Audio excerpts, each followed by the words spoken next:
안녕하세요. 사연을 부탁해입니다. 오늘의 사연을 소개하겠습니다. 저는 며느리들이 그토록 싫어한다는 홀 시어머니입니다. 홀 시어머니라고 하면 시집살이를 시킨다는 선입견이 있다 보니 아들 며느리 집에는 한 번도 가지 않았고 집에 오라는 소리도 하지 않았어요. 재산이 없는 것도 아니고 여동생과 슬슬 여행이나 다니면서 남부러울 거 없이 잘 살고 있었거든요. 손주 성민이가 태어났을 때도 그저 사진 몇 장으로 손주가 자라는 모습을 확인하는 것으로 좋겠습니다. 평소 며느리는 언제나 선을 분명하게 긋는 사람이었고 저는 그 선을 넘지 않으려 애썼습니다. 손주를 친정 엄마가 봐줘야 한다며 친정 근처로 이사를 간다고 했을 때도 그냥 고개를 끄덕일 뿐이었으니까요. 한마디로 아들 내외와는 결혼 이후 서로의 삶을 존중하며 적당한 거리를 두고 살았습니다. 그러던 어느 날은 딸 부부에게 급한 일이 생겨 외손주 하준이를 봐주면서 평온한 시간을 보내고 있었는데요. 갑자기 아들 며느리가 찾아왔습니다. 그날 며느리의 얼굴은 단호했고 저는 왠지 모를 불길한 기운을 느꼈다고 해야 할까요? 워낙 연락도 없이 살았던지라 어리둥절한 채 아들과 며느리를 번갈아가며 바라보고 있자 며느리가 입을 뗐어요. 어머님, 엄마가 몸이 안 좋아서 성민이를 봐줄 수 없게 됐어요. 그래서 어머니께 부탁드리러 왔습니다. 순간 당혹감이 몰려왔습니다. 며느리가 제게 손주를 봐달라는 부탁을 할 것이라고는 상상도 못했거든요. 그러다 좋은 사이도 나빠질 수 있으니까 니들이 알아서 키우는 게 나을 것 같다. 제가 담담하게 거절을 했지만 며느리는 끈질겼습니다. 어머님, 지금 급한 상황이에요. 한 1년 정도만 성빈이를 봐주면 엄마도 몸이 괜찮아질 것 같다고 하니까 그때까지만 도와주세요. 그건 아닌 것 같구나. 니들이 알아서 하는 게 맞아. 제가 다시 딱 잘라서 말을 했지만 며느리가 하준이를 빤히 바라보며 말을 꺼냈어요. 하준이는 봐주시면서 성민이는 왜 안 된다고 하시는 거예요? 하준이는 잠깐 봐주는 것 뿐이잖니. 난 자신 없으니까 사람 알아보던지 해라. 제 말에 며느리가 입을 삐죽이다 돌아갔는데요. 며칠 뒤에 아들이 따로 찾아와서 눈물을 흘리며 애원했습니다. 엄마가 봐주면 안 돼? 지금 그 사람 회사를 그만둘 상황이 아니란 말이야. 글쎄 안 된다고 몇 번이나 말했잖니. 제가 더 단호하게 거절했지만 아들이 무릎까지 꿇고 눈물을 흘리며 애원했어요. 자식이 울고불고 하는 모습을 보며 마음이 편할 부모가 몇이나 되겠습니까?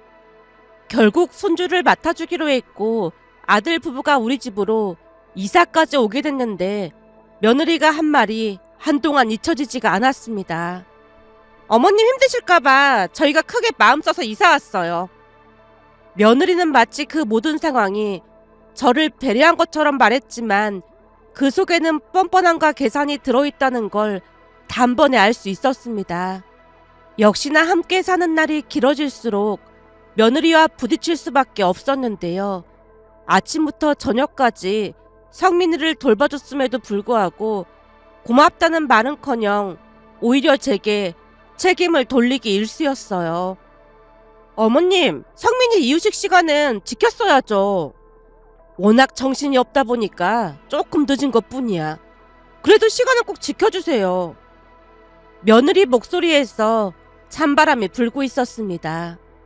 어느 날은 성민이 옷을 세탁기에 돌린 것을 알게 된 며느리가 인상을 찌푸리며 말했어요. 어머님, 성민이 옷은 손세탁 해주시면 안 될까요? 종일 바쁜데 내가 손세탁을 어떻게 해? 그러는 너는 성민이 옷을 손수 세탁해서 입혔니? 아니, 그런 건 아닌데 어머님은 저보다 살림 노하우도 많으시니까 가능할 줄 알았죠. 내가 집에서 노는 것도 아닌데 손세탁을 어떻게 해? 어찌나 어이가 없던지 며느리에게 쏘아붙였더니 며느리가 꼬리를 내렸어요.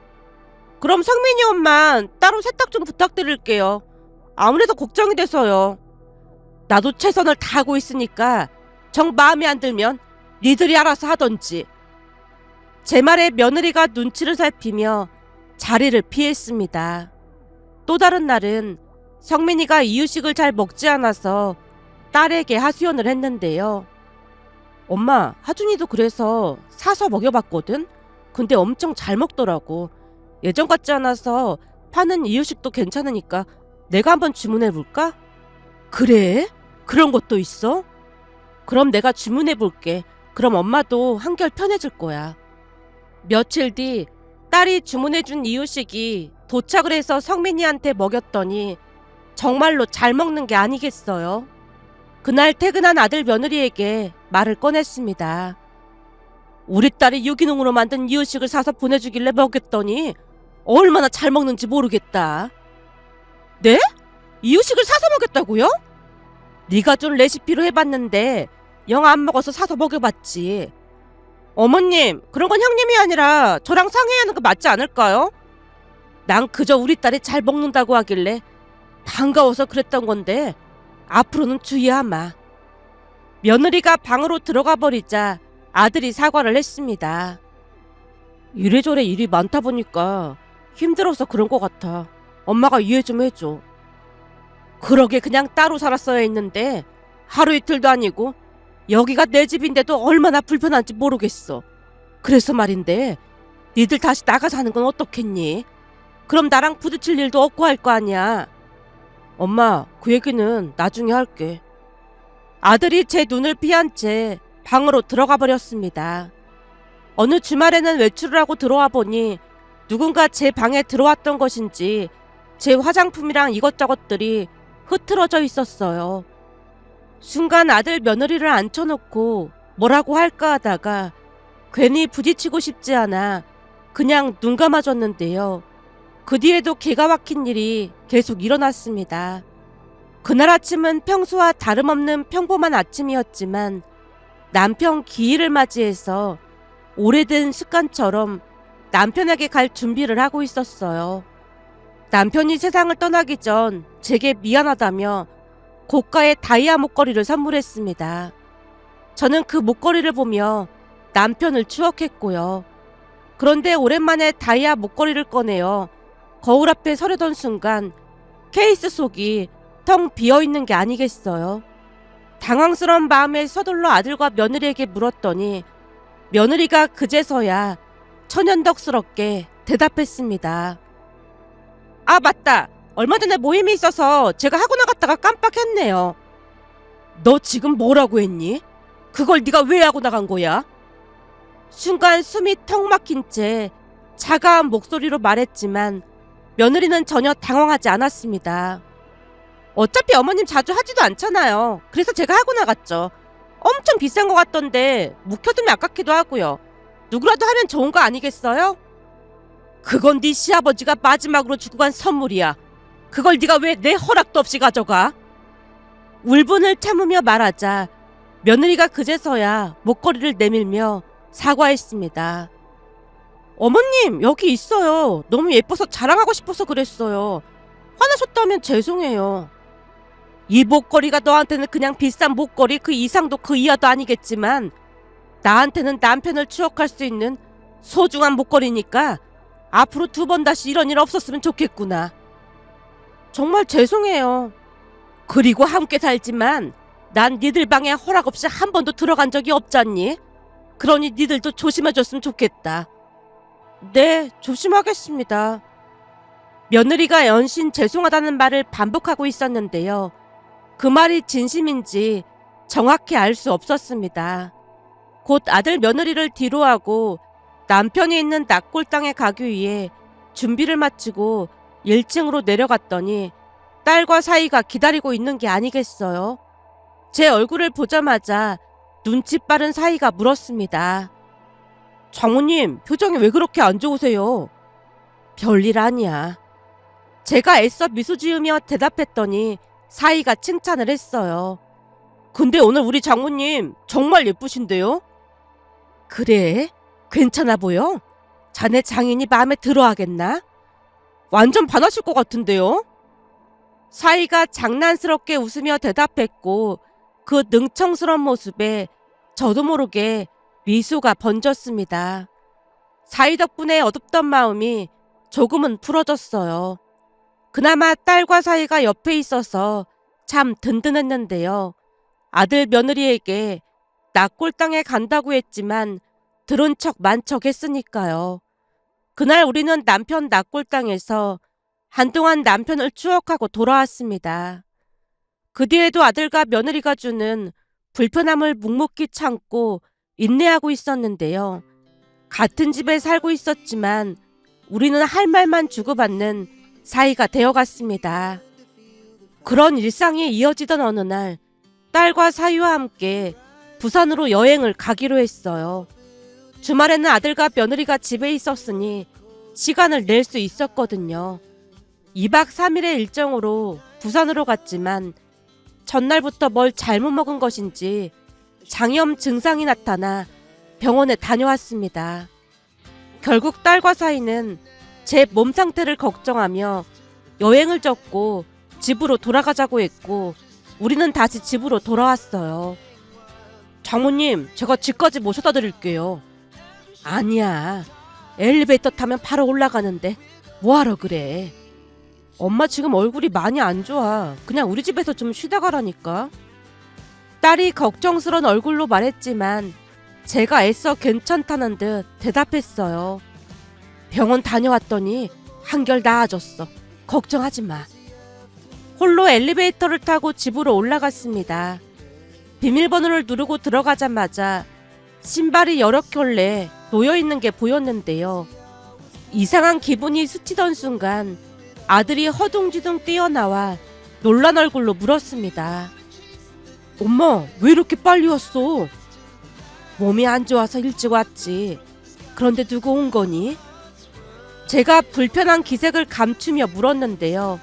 아들이 머뭇거리더니 대답했습니다. 그게 장인 장모님이 오셨거든. 아들의 말에 기분이 나빴지만 애써 내색하지 않으려 노력했습니다. 그 순간 사돈 두 분과 며느리가 나와서 제게 인사를 했고 곧 며느리가 어딘가 조심스러운 얼굴로 저를 밖으로 데리고 나갔어요.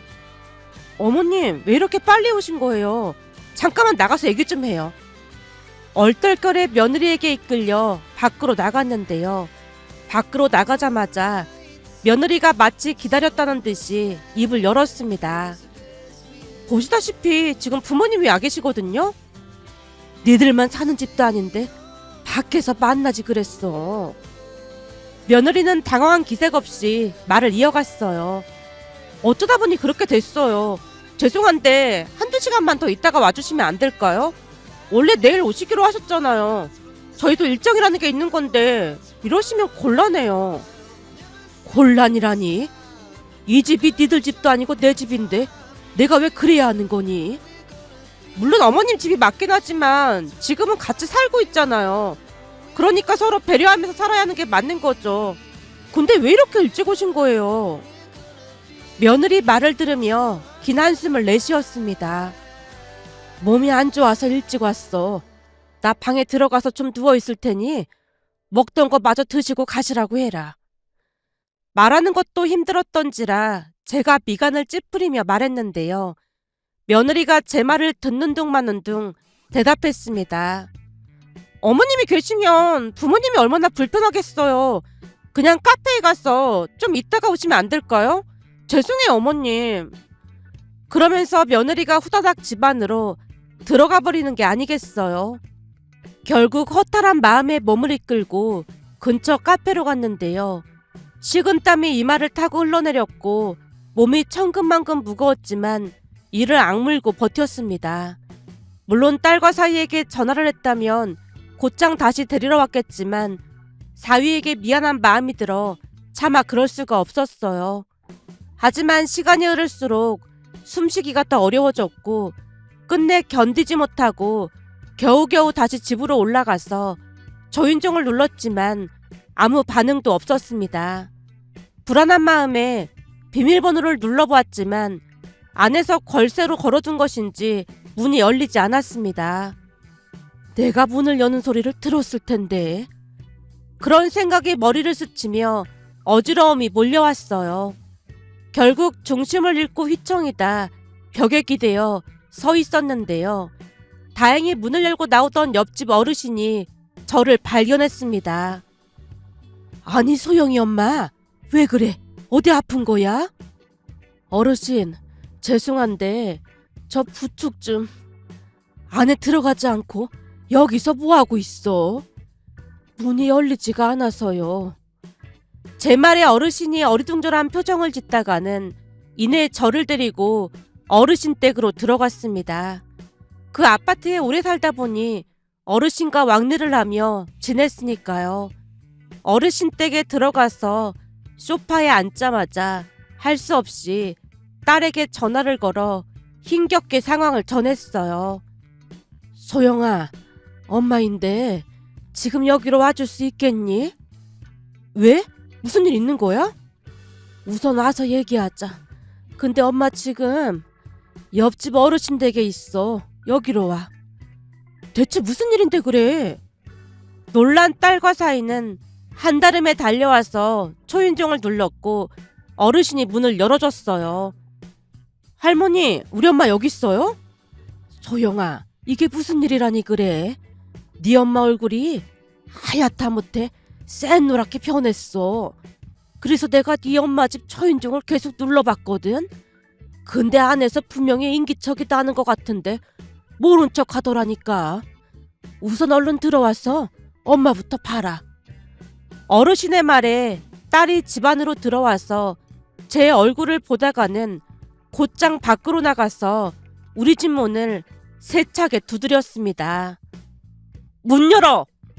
딸의 목소리가 거칠어져 갔지만 문은 여전히 잠겨 있었고 점점 딸의 두드름이 격해지는 듯 하더니 결국 딸이 문을 발로 차기 시작했습니다. 문 열어! 당장 문 열라고! 딸의 목소리가 어찌나 크던지 그 소리에 아들과 며느리가 허둥지둥 뛰어나왔는데요. 그 순간 딸이 기다렸다는 듯이 아들의 뺨을 올려붙였습니다. 그동안은 내가 신의 짓 한다는 소리 들을까봐 참았는데 너 이게 뭐하는 짓이야? 이게 니네 집이야?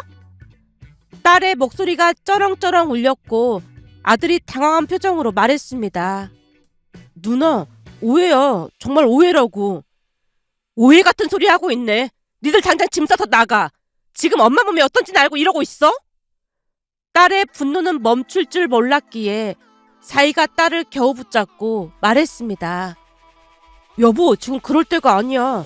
장모님 병원부터 모시고 가야 할 것 같아. 그 말에 딸도 잠시 숨을 고르며 저를 바라봤습니다. 그렇게 저는 딸과 사위의 부축을 받으며 병원으로 향했어요. 병원으로 가기 전 어르신께 인사를 드렸는데요. 어르신이 들릴 듯 말 듯 말을 꺼냈어요. 이래서 딸이 있어야 하는 거네. 내 속이 아주 시원하구만. 소영이가 아주 잘한 거야. 어르신 말이 틀린 말은 아니었는데요. 저 또한 딸 덕분에 마음이 든든했으니까요. 하지만 그 와중에도 사돈은 집안에서 나오지도 않았습니다. 결국 저는 병원 신세를 져야만 했어요. 뒤늦게 아들 며느리가 찾아와서 사과를 했지만 그때부터 제 마음은 확고해져 가고 있었다고 해야 할까요?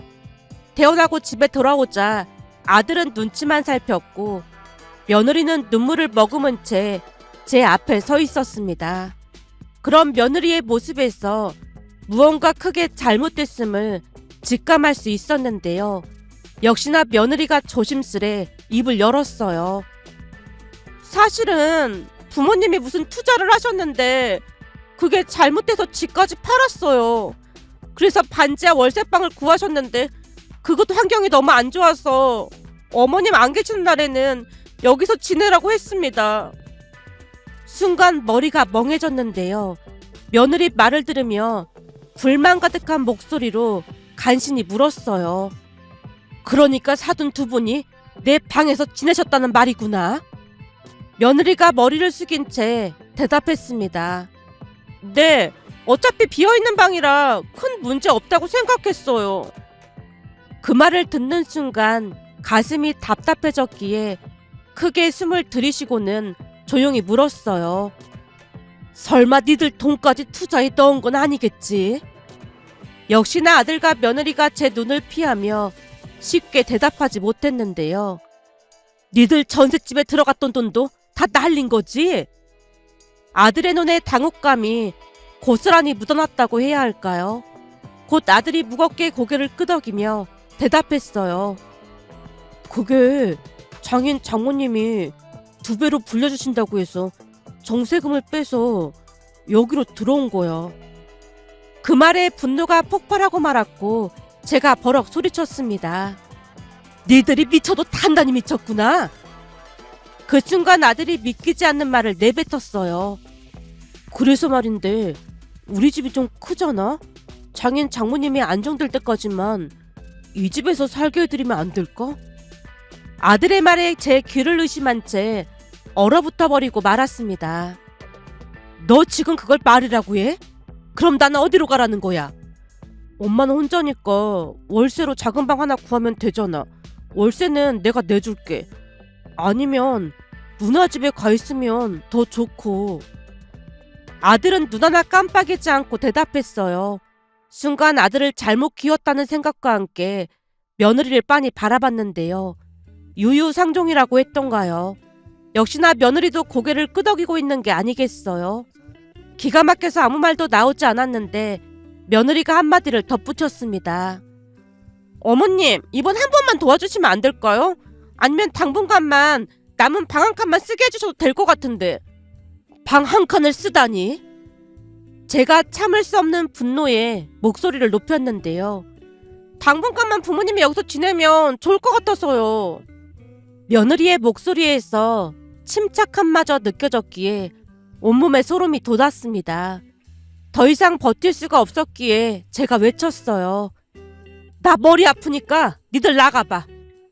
말이 끝나기 무섭게 아들과 며느리가 황급히 집을 나갔는데요. 그 뒤 더욱 기가 막힌 일이 일어났습니다.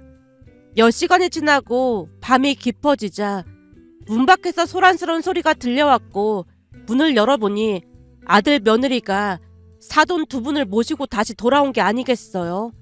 사돈이 뻔뻔한 얼굴로 저를 향해 웃으며 말을 건넸습니다. 사돈, 당분간만 신세 좀 지겠습니다. 그 말을 듣고 잠시 멍해 있다가 차갑게 대답했어요. 나는 허락한 적 없으니까 돌아가 주세요. 어머님, 아까 허락하셨잖아요. 며느리가 오히려 따져묻는 모습에 편두통이 일었는데요.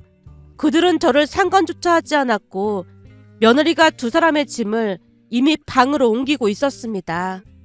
그 모습이 너무 어이가 없어 제가 문을 쾅 닫고 방으로 들어갔는데요.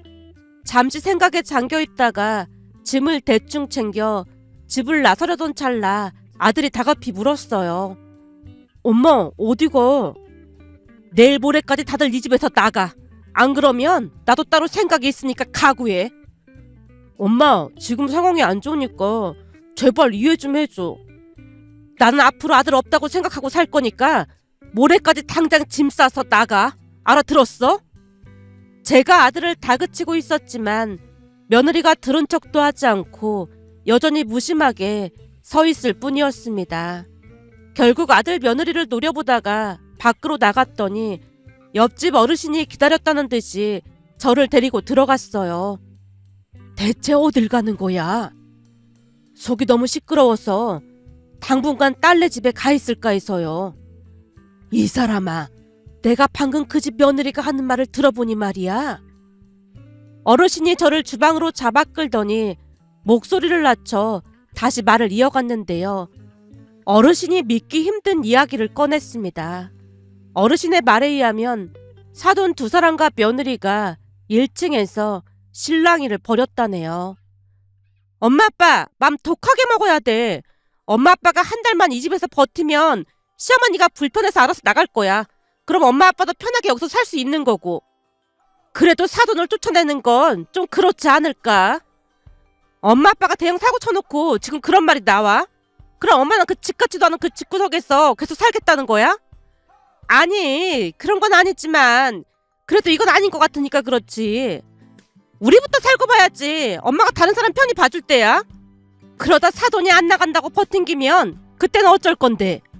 내가 누구보다도 우리 시어머니 잘 아는데 자식이라면 아주 끔찍한 분이거든. 거기다 손주인 상민이까지 있는데 절대 우리 못 내쫓아. 아마도 며칠 화내시다가 작은 방 하나 얻어서 나가실 거야. 거기다 시어머니는 가진 돈도 많아서 걱정할 필요 없다니까. 그러니까 땡전 한 푼 없는 엄마 아빠나 걱정해. 어르신이 말을 전하며 저를 빤히 쳐다봤는데요. 너무나 어이가 없어 아무 말도 할 수 없었어요. 곧 어르신이 침묵을 깨고 다시 말을 이어갔습니다. 요즘 며느리들이 무섭다는 소리 많이 들어봤지만 직접 보니 오금이 저리더라니까. 근데 지금 이 와중에 가긴 어딜 가려고 그래. 저 족속들 당장 내쫓아야지. 그러다 그 집 빼앗기면 어쩌려고 그래. 잠시 어르신의 말을 곱씹다가는 차분하게 대답했어요. 집 명의가 제 이름으로 되어 있으니까 내쫓으면 그만이에요. 그나저나 어르신 신경 써주셔서 정말 감사합니다. 우리가 서로 알고 지낸 시간이 얼만데 고맙긴. 그나저나 아들 며느리가 저러는 거 알면 하늘에서 소영이 아빠도 편히 못 지내겠구만. 착한 사람들한테 어쩜 저런 며느리가 들어왔을까 그래. 제 아들도 똑같은 인간인데 제가 누굴 탓하겠어요. 제가 땅이 꺼져라 한숨을 내쉬자 어르신도 덩달아 한숨을 내쉬었습니다. 옆집 어르신께 감사 인사를 드리고 딸네 집으로 가서 있었던 일을 전부 말했더니 한동안 딸과 사이가 말이 없었는데요. 잠시 후 사이가 제게 물었어요. 장모님 생각이 중요할 것 같은데 저대로 그냥 두실 건가요? 제 생각엔 뭔가 조치를 취해야 할 것 같아서요. 사위의 말은 차분했지만 그 속에 무언가 힘이 느껴졌고 잠시 눈을 감고 생각에 잠겼는데요. 어쩌다 이렇게까지 됐을까 하는 생각과 함께 아들을 잘못 키웠다는 죄책감까지 밀려와서 속이 아렸습니다. 하지만 특단의 조치를 내려야만 했기에 사위를 향해 조용히 물었어요. 가만둘 수 없는 노릇 아니겠나? 내가 어떻게 해야 할 것 같나? 제 생각에는 변호사를 선임해서 일을 진행하는 게 맞을 것 같습니다. 이런 말씀 드려서 죄송하지만 처남댁 가족이 장모님을 너무 만만하게 본 것 같거든요. 그러니까 장모님이 자식 앞에서 한없이 마음이 약하다는 걸 알고 막 나가는 거겠죠. 사위에게서 변호사라는 말을 듣던 순간 제 안에서 무언가가 무너져 내렸다고 해야 할까요? 부모 자식 간의 소송이라니 막장도 그런 막장이 없었으니까요. 제가 사위의 얼굴을 뚫어져라 바라보며 대답했습니다. 알겠네. 그럼 그렇게 하자고. 제 말이 채 끝나기도 전에 사위가 눈을 크게 떴는데요. 딸도 놀라기는 마찬가지였습니다. 장모님, 진심이세요? 당연히 진심이지. 그리고 그동안 자식 교육 잘못 시켰으니 이제라도 똑바로 시켜야 할 거 아니겠나. 이서방 자네가 변호사를 좀 알아봐 줄 수 있겠나? 사위가 조용히 고개를 끄덕였습니다. 역시나 그들은 시간이 지났음에도 나가지 않고 버티고 있었어요. 물론 무단 침입으로 경찰에 신고를 할 수도 있었지만 무슨 일이 일어나고 있는지 그리고 제가 얼마나 분노하고 있는지 확실하게 보여주고 싶었습니다. 며칠 뒤 사위가 변호사를 알아봤고 우리는 명도 소송이라는 걸 진행하게 되었어요.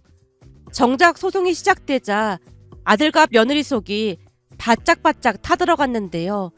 제가 소송을 진행하리라고 전혀 예상치 못했던 모양으로 얼마 후 아들 며느리가 찾아왔습니다. 둘은 진심으로 놀란 얼굴이었는데요. 엄마, 아들한테 소송을 걸다니 지금 우리 겁주려고 하는 거지? 그 말에 차분하게 그러나 단호하게 대답했어요. 겁? 지금 이게 겁주려고 하는 것 같아? 난 앞으로 아들 없다고 생각하고 살 테니 날 원망할 것도 없어. 확실한 건 일 복잡해지기 전에 당장 나가야 할 거다. 버틸 수 있으면 어디 버텨보던가. 그러자 며느리가 울먹이며 애원했습니다. 어머님, 저희가 잘못했습니다. 곧 나갈 테니까 몇 달만 더 살게 해주시면 안 될까요? 며느리 말을 듣던 순간 그동안 참아왔던 모든 마음들이 터져나왔어요. 당장 나가라고 하는 소리 못 들었니?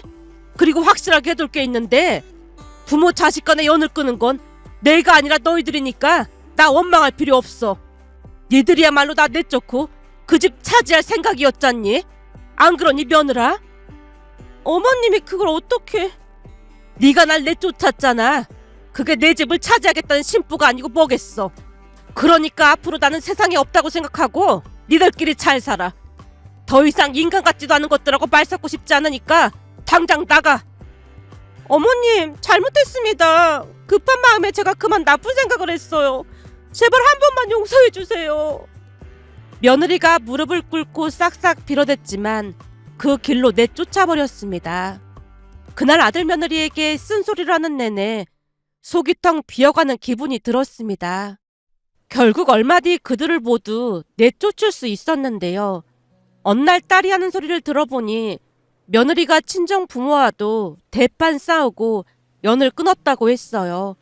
그리고 둘은 여기저기 대출을 끌어모아서 방 2칸짜리 오래된 다세대 주택에 월세로 들어갔다고 했습니다. 그 모습을 보면서도 안타까운 마음이 조금도 들지 않았습니다. 그렇게 얼마 뒤 과일 바구니를 사들고 옆집 어르신을 찾아갔는데요. 어르신이 몸서리를 치며 고개를 내저었습니다. 그 집 며느리가 자기 부모한테 막말을 해대는데 아주 살벌하더라니까. 아주 난리도 그런 난리가 없었어. 그래도 현명하게 잘 처리해서 얼마나 다행이야. 그동안 마음고생 심했지. 어르신 너무 감사했습니다. 이래서 집안에 사람이 잘 들어와야 한다는 말이 있는 거 아니겠어. 어르신 말을 들으며 다시금 깨닫는 게 많았습니다. 남편 떠나보내고 나름 자식들을 애지중지 잘 키웠다고 생각했는데 자식 일은 제 뜻대로 되지 않는다고 했던가요? 그동안 남의 집 자식 이야기를 들으며 우리 자식들은 안 그러겠지라는 생각을 하며 지냈는데 이런 일을 겪어보니 제 자신이 참으로 어리석다는 생각이 들었습니다. 며칠 전 며느리에게 전화가 왔지만 받지 않자 문자로 명절에 찾아오겠다는 말에 여행을 간다며 단박에 거절을 했습니다. 추석 명절 남편에게 찾아갔다가 혼자 여행이라도 다녀올까 합니다.